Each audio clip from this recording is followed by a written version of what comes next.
Hi,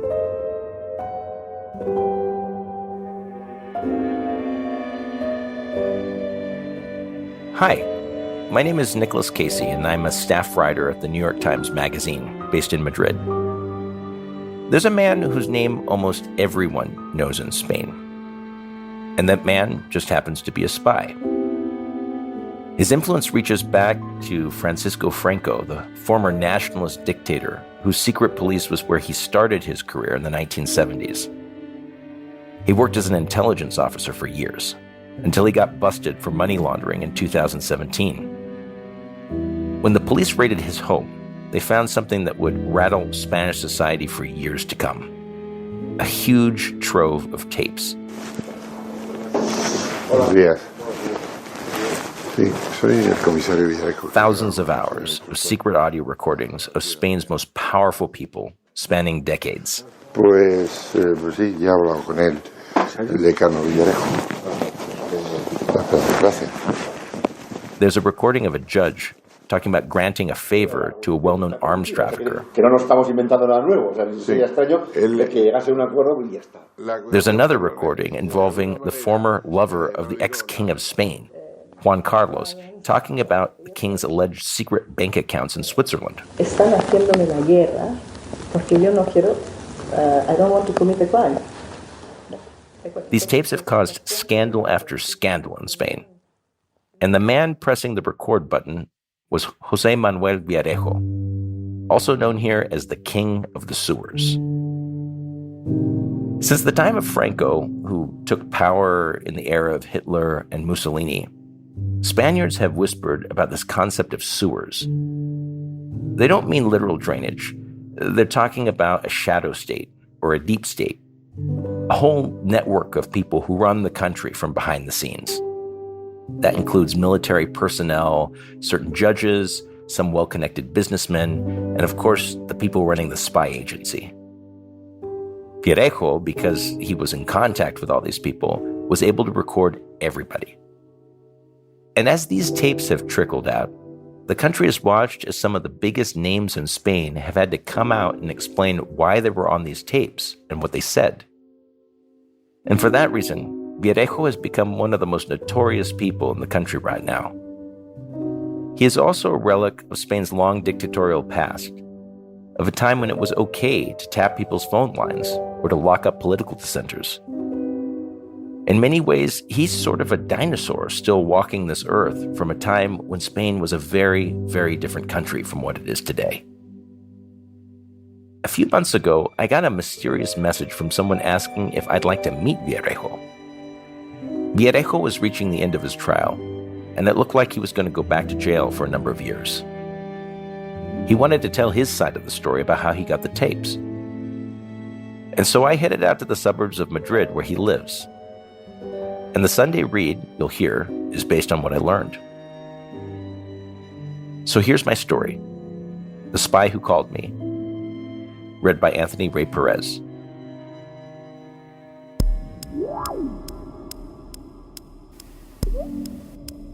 The wave of scandals that would engulf Spain began with a police raid on a wooded property outside Madrid. It was November 3rd, 2017, and the target was José Manuel Villarejo Pérez, a former government spy. Villarejo's name had been circulating in the Spanish press for years. He was rumored to have had powerful friends and to have kept dirt on them all. The impressive variety of allegations against him, forgery, bribery, extortion, influence peddling, had earned him the nickname King of the Sewers. In the late morning, the police, some of them scaling the fence around his compound, forced their way inside. They had come searching for evidence of money laundering, but it wasn't Villarejo's accounting books that gave them pause that day. In the spy's living room, there was a safe, and in the safe, there were audio recordings, a pile of encrypted hard drives, large tape cassettes and microcassettes that were made over decades, amounting to thousands of hours. On them could be heard the voices of Spain's richest and most powerful people. Most of them had been secretly recorded by Villarejo. I said to myself, it's not a legend, it's true. He'd been recording everything for the last 40 years, a prosecutor in the case said in an interview years later. For many decades, Villarejo's face had been known to almost no one. He was, after all, a spy, and not just any spy, but one who had started his career in the secret police of the Spanish dictator Francisco Franco. In those years, he would dress in overalls from Telefónica, the national telephone company, as he conducted surveillance operations in the mountains, and on several occasions he even wore a priest's collar in order to infiltrate the Basque separatist group, ETA. More recently, Villarejo had taken to simply introducing himself as a lawyer who ran a private investigation firm, offering those he met to dig up compromising material on their enemies. His formal connection to the government was increasingly ambiguous. Of all of the identities he assumed over the years, this was perhaps the most powerful one. It made him rich through the hefty fees he charged, and it opened a door into the worlds of business tycoons, government ministers, aristocrats, judges, newspaper editors, and arms traffickers, all of whose trust he gained, all of whose private words he taped.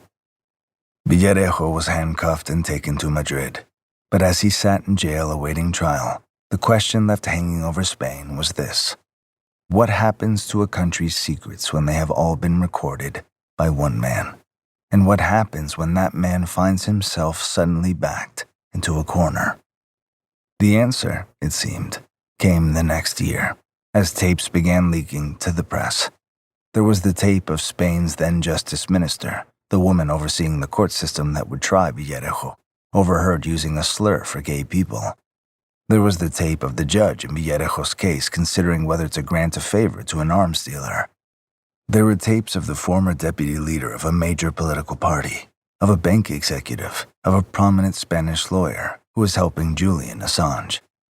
And there were the tapes about Juan Carlos I, Spain's former king. The voice on the recordings wasn't the monarch's, but that of a former lover, Corinna Susanne Wittgenstein, telling Villarejo of her disappointment in Juan Carlos. For years, she said, he had been hiding money in Swiss bank accounts and had secretly been given a penthouse by the Sultan of Oman. He behaves like a 5-year-old with his toys, she says. Prosecutors soon opened corruption investigations against the former king. As this all unfolded, Villarejo insisted that he'd had nothing to do with the leaks, but he also warned, rather darkly, that he had been recording people for decades and that only a small portion of his trove had been released. Villarejo had become something akin to J. Edgar Hoover, the longtime FBI director who kept damaging recordings of leftist activists and powerful politicians for the purpose, sometimes explicit, sometimes implicit, of blackmail. But unlike Hoover, Villarejo had been arrested, and it seemed he was now using his tapes to attack the very state that was prosecuting him. Adding to the mystery were the outlets where the leaks were published, often small websites that appeared out of nowhere with blockbuster scoops. As more tapes surfaced, many showed new crimes Villarejo may have committed, triggering additional investigations against him. To many, it pointed to a bizarre possibility. As Villarejo was leaking some of his tapes to bring down his enemies in the government, they were leaking others to further incriminate him. The problem for everyone is he recorded everything he was doing. Alejandro Suarez, the owner of Moncloa.com, one of the websites that published the leaks, told me, "At these lunches you can hear him going to the bathroom to pee and talking to himself in the urinal." Then, early this year, there came another twist. I received word from a man who wished to remain anonymous, a friend of Villarejo's, he said. Villarejo had given few interviews since his arrest, but the judge was nearing a verdict in his latest case, and Villarejo feared he would go to jail for many years. Before that happened, the man said, Villarejo wanted to tell his side of the story. Did I want to meet Spain's most famous spy?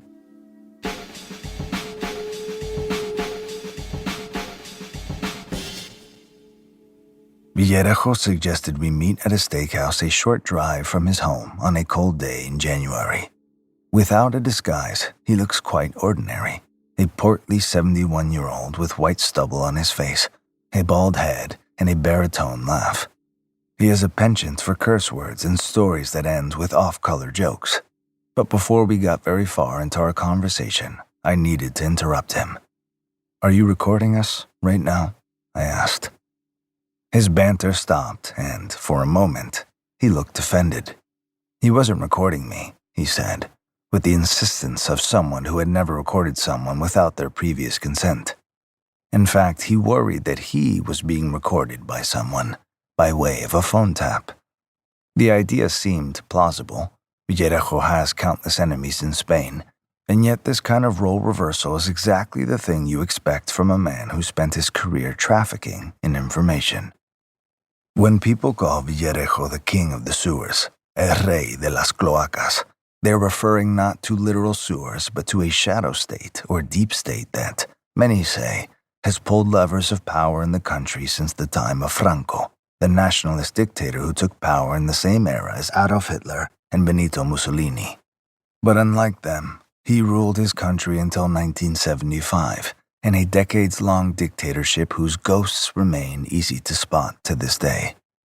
Franco's former mausoleum still overlooks the capital. Spain's time zone remains an hour off from its original one because Franco changed the clocks to match the hour in Nazi Germany, part of the reason dinner here often begins at 10 p.m. And then there are the so-called sewers, a network of current and former police chiefs, intelligence officials, and military officials, all largely men of Villarejo's generation, who grew up under the dictatorship and still wield power now. It was among this crowd that Villarejo had been dubbed King. I asked him what he thought of that title. He shrugged. "What people don't understand is that sewers don't generate the crap. They clean the city. They take the crap away," he began. Rome triumphed because it had good sewers. He told me about a sanctuary in the Roman Forum, the shrine of Venus Cloacina, built to celebrate the city's drainage system. Sure, you go into certain places and you come out smelling bad, but someone has to do this work, and instead of punishing the guy who does this job, we should think about thanking him. The spy began recounting to me the long story of his life. He was born in 1951 in the Andalusian town El Carpio, a son of a pharmacist and a midwife. Villarejo started his career in Franco's military during a time when conscription was mandatory. If the morality of fighting for a dictator weighed on him as a young man, it certainly didn't show now. He reminisced about Antonio González Pacheco, known as Billy the Kid, a notorious police agent of the regime who later was charged with torture. He was a great success, Villarejo said. He joked about a failed coup d'etat in 1981, attempted by right-wing officers who burst into the Congress of Deputies with guns. Villarejo was flipping through the decades like someone trying to find his place in an old book. I interjected to ask about his time as a soldier. Why did he leave the military? Villarejo took a deep breath. He was a loyal soldier, he said, but the army was just not for him. Since I was always rebellious, I could have been an anarchist. But another side of me believed in order, discipline, and the fatherland. I wanted to help my country, but I couldn't submit to the rules. Unhappy as a soldier, Villarejo instead became an intelligence agent. In the early 1970s, he joined the Social Investigation Brigade, a branch of Franco's secret police charged with rooting out disloyalty. Most often, the targets were leftist activists and student leaders who were jailed for years. Political opponents were silenced with blackmail, fed by secrets delivered up from tapped phone lines. Villarejo was at the center of these dark arts, and he seemed to relish describing them to me in detail. He recalled a somewhat cinematic incident from his undercover work against ETA, involving a woman he met at a bar in the seaside city, San Sebastián. One morning, while leaving her bedroom, Villarejo said he ran into Iñaki Pérez Beotegui, who went by the alias Wilson, a leader of the very group he had been pursuing. At that moment, we both knew we were with the same woman, Villarejo recalled, saying the men didn't exchange words. The love triangle continued. It was the 70s, he told me, as though this explained everything you needed to know. And Villarejo began to press the woman for intelligence on her other boyfriend. While this sort of 007-style intrigue was impossible to confirm decades later, what was clear was that Villarejo seemed to live for it. But that era was about to come to an end. With his health declining, Franco announced that he had decided on a successor, a Spanish royal who would be named king, with powers akin to Franco's after the dictator's death. The man was Juan Carlos. In the end, Spain's new king-in-waiting didn't want to become an autocrat. He saw a return to democracy in the offing, and after Franco's death, Juan Carlos kept the title given to him, but began reforms. Voters approved a constitution in 1978, and 4 years later, the head of the Socialist Party, Felipe González, became prime minister. The changes did not bode well for Villarejo. The new prime minister ordered a purge of Franco holdovers in the police. Villarejo, who was head of the police union at the time, was now on the outs as Spain sought a different way. Villarejo finished dessert, a sorbet he'd ordered along with an espresso. He put on his hat and glasses, and we both stood up to go to the door. But he asked me to sit down and wait for a few minutes alone, as he walked out first.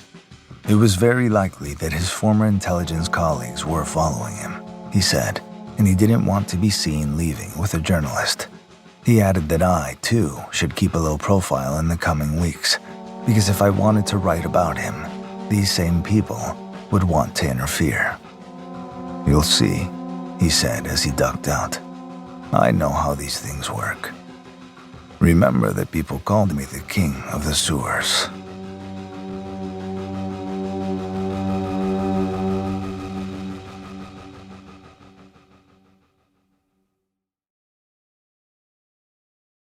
Before our next meeting, Villarejo sent me a copy of a letter that he wrote to a judge in his case. It ran to more than 100 pages and was peppered with references to great thinkers of the past: Sophocles, Da Vinci, Machiavelli, George Orwell, and a 17th century Jesuit theologian named Hermann Busenbaum. It was, to say the least, a confusing read. But throughout the letter, Villarejo hewed to a simple defense: that while not completely innocent of the accusations against him, he was operating in a system where his kind of espionage was long accepted. He was a patriot, he declared, following the orders that he was given to protect the state. If there was a problem, the problem wasn't with him, he argued. It was with Spain itself, for letting Villarejo be Villarejo. When next we met, it was at his lawyer's office in Madrid, on the 5th floor of a cream-colored building. Villarejo and the lawyer stood up to greet me. I started by asking Villarejo why he had wanted to do these interviews at all. He thought for a moment. He had been savaged by his enemies in public, he said, to the point that he was now a boogeyman in the eyes of most Spaniards. Now everyone knew his face, but no one knew him, and he wanted that to change. He chose me, he added, because he could tell I was an honest man. Such flattery must have opened many doors for him in the past. I thanked him, but added that I needed him to be honest too. "Who is leaking your tapes?" I asked. "Those tapes were taken from me by the police," he said. "Ask them." I told him I found that hard to believe. He was a spy, and spies kept copies of things in case they were taken. Villarejo stared at me for a moment. "Well," he said, "if he did have a copy, then it wouldn't be with him. It would be with a friend.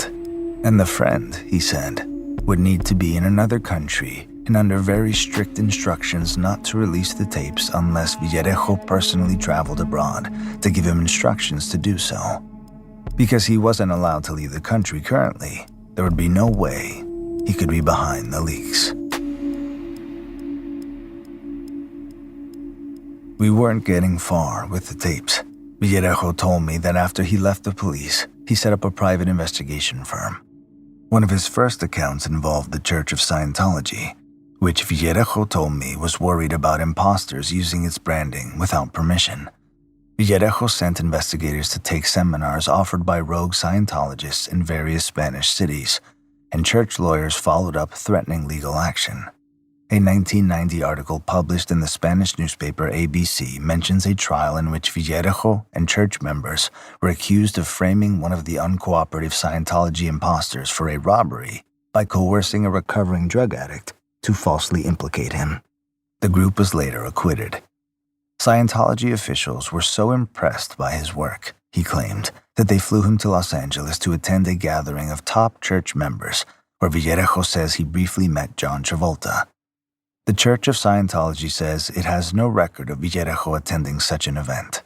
During the party, Villarejo told me, he had tape rolling, as he always did. Why, though? There was, he said, so much you missed in a conversation if you couldn't listen to it later. The shades and nuances, they're all there in a recording. The tonality, the timbre of the voice, he told me. You can hear when they have doubts about the information they are telling you. At first, he strapped large tape recorders to his chest, but when microcassette devices became widely available in Spain, he sneaked them inside his socks. Finally, he just used his smartphone. He recorded everyone, he said, a Moroccan general who was assigned to protect the royal family, a husband looking for the bank account of a soon-to-be ex-wife. At one point, Villarejo taped Monsel Alcázar, a notorious Syrian arms trafficker living in Spain, a recording that became part of an American federal court case against him. I don't want some trap, the trafficker told Villarejo before the sting operation that caught him. Yet mention Villarejo to anyone in Madrid, and there is only one set of recordings that they want to know about. At one of our next meetings, I told Villarejo that I wanted to spend the morning talking about the tapes concerning the former king, Juan Carlos. He looked at his lawyer for a second, considering where to begin. After a decade of working on his own as a freelancer, Villarejo said, he got a call from Spanish officials. They were asking him to go undercover again for the national police. Once pushed aside by the government for being a member of sewers, Villarejo was now back at the center of the intelligence establishment. Villarejo folded his arms over his chest and looked in both directions, the way one does before letting you in on a big secret. In his last years as king, Villarejo said Juan Carlos fell in love with Corinna Susanne Wittgenstein, a German-born Danish national who kept the name of her aristocratic ex-husband, Prince Casimir of Sayn-Wittgenstein-Sayn. She met Juan Carlos on a hunting trip in Spain. The affair was an open secret, and before long, Juan Carlos told members of his circle that he planned to divorce his wife, Queen Sofia, and marry Susanne Wittgenstein. Top officials at CNI, Spain's National Intelligence Service, were alarmed. A divorce could seriously harm the reputation of the monarchy, Spain's most traditional institution after the Roman Catholic Church. According to Villarejo, intelligence agents devised a plan to break the couple up, nicknamed Operation Fadi after Farinelli, an Italian singer who, after being castrated, became one of the most celebrated sopranos of the 18th century. The plan was to do something similar to the king. Military bodyguards were recruited to replace pills in his pillbox with female hormones. The idea, Villarejo said, was that the drugs would cause Juan Carlos's hair to fall out and decrease his libido, such that neither the king nor his lover would find each other attractive. I asked Villarejo to stop for a second. It sounded like a ridiculous plan, I said. How did he feel about it? It all seemed wonderful, he said, laughing. But then again, the king could have been poisoned. CNI has never acknowledged that such an operation took place. The couple eventually ended their relationship, though the breakup seemed to be more about the king's inability to stay faithful to his mistress than the plot from the Spanish spies. This, however, created a new headache for CNI. The spy agency, Villarejo said, believed that Susanne Wittgenstein had access to a trove of damaging royal documents and intended to use them to blackmail her former lover. So in the spring of 2015, Villarejo was dispatched once again. This time he would go undercover to London to befriend Susanne Wittgenstein with the hope that she would tell him the location of the files and all that they contained. Villarejo sought an introduction from a mutual friend, and the two men met Susanne Wittgenstein at her apartment in London's Eaton Square. Villarejo said he asked for green tea, sat down, and established his cover. He was a lawyer with deep connections to the intelligence community, but unlike other officials, he felt she had been treated unfairly, and he wanted to help. Villarejo told me that to help him gain her trust, intelligence officials even sent him with documents to share with her that outlined plans by officials to frame Susanne Wittgenstein for financial crimes. When I listened to the tape of the conversation, the leaked clips are now easy to find online, I could hear Susanne Wittgenstein shudder. She then starts to tick off a list of dirty financial dealings she was aware of during the relationship. Juan Carlos kept hidden bank accounts in Switzerland, she said. He had used one of his lawyers and a cousin as frontmen in numerous transactions, including payments for private flights he took. The king's advisors had tried to put a property given to him by the King of Morocco under her name to shield him from tax payments. And they started waging war against me because I didn't want to commit a crime, she says.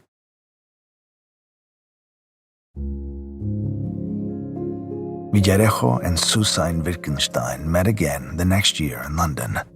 They ate at an Italian restaurant, and Villarejo said he broke his rule of not drinking during operations when she bought a bottle of fine wine. She said she had some love letters, but nothing amounting to an archive of the king's secrets.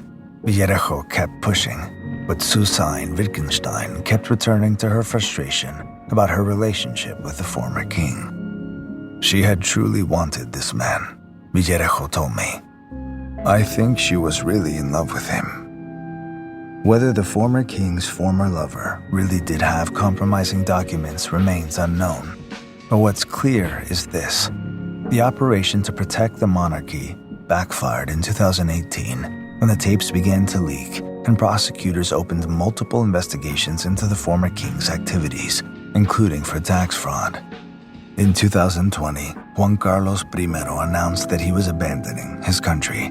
Shortly after that, he turned up at the Emirates Palace Hotel in Abu Dhabi, in the United Arab Emirates, a fellow monarchy seen as unlikely to extradite him.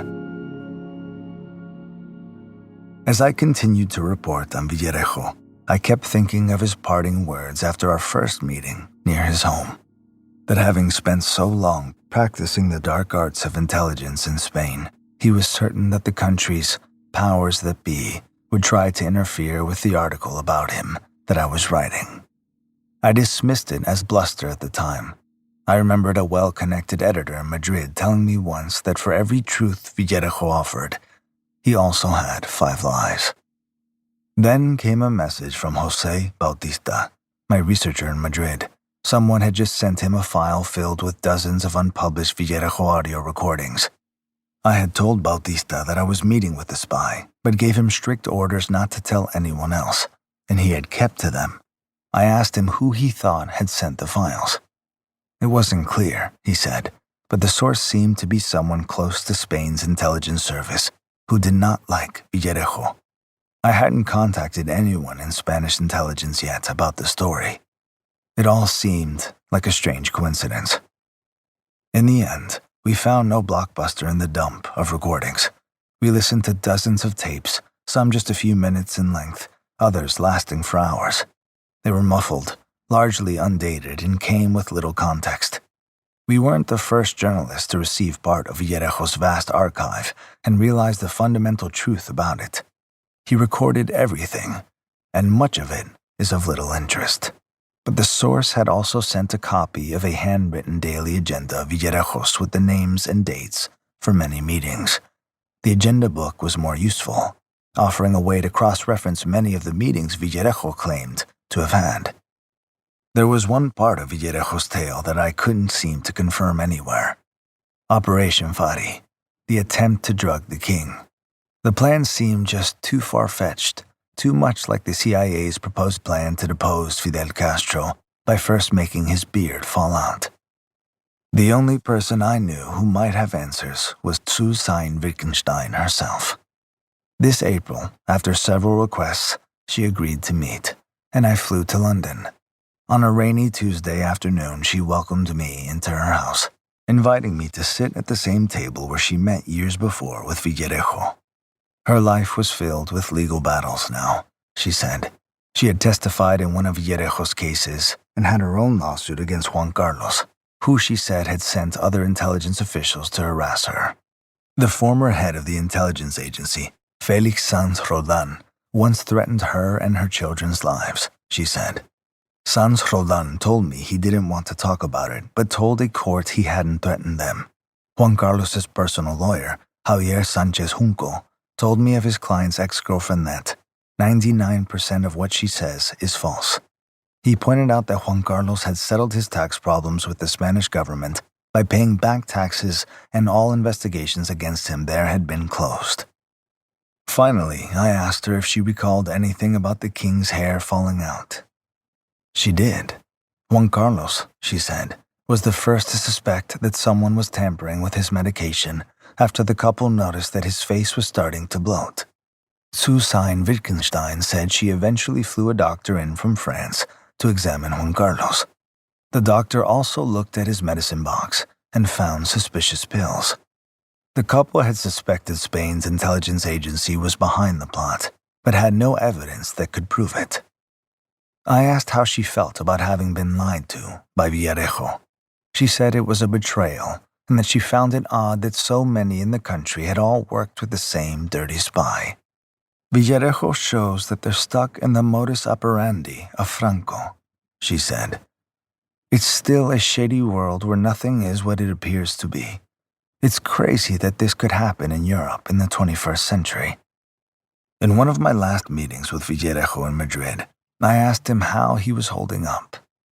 He had spent 3 years and 4 months in preventive detention before being released in the spring of 2021.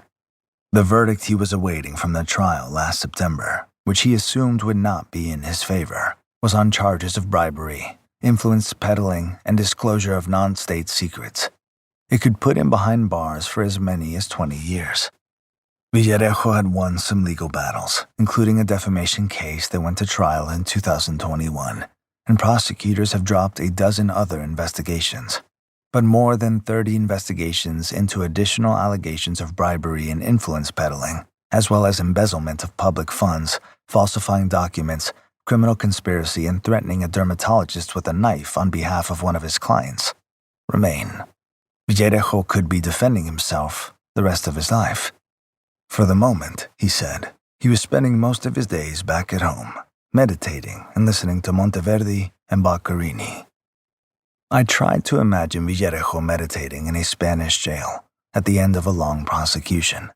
I tried to imagine the investigators applauding themselves for bringing him to justice. But I couldn't see a system that had changed very much. There was just an old man, an unreliable narrator, at best, telling his story one last time, in one last attempt to use his secrets to turn the course of events in his favor. I thought again about the years of audio leaks that resulted from the police raid long ago. The attempt to bring down Villarejo, far from draining the sewer, had simply caused it to overflow. Now everyone could smell what was down there. I looked up at Villarejo and asked him again, had he leaked the tapes? I would be crazy to leak the tapes, he said. But he didn't sound quite as convinced this time. It had been a long day together. Villarejo looked down at my recorders. I used 2 of them in case one cut out. He told me about times when his recorder failed and he lost unrepeatable conversations with unrepeatable people. He had recordings of Spain's prime minister, he said, of the handover of a Spanish tuna vessel captured by Somali pirates, He trailed off. I had heard this before. He told me he hoped someone would get to listen to his full archive one day. not just the leaked bits. It is bigger than me, he said. I met so many people. It's my history there. The entire history of this country is in there.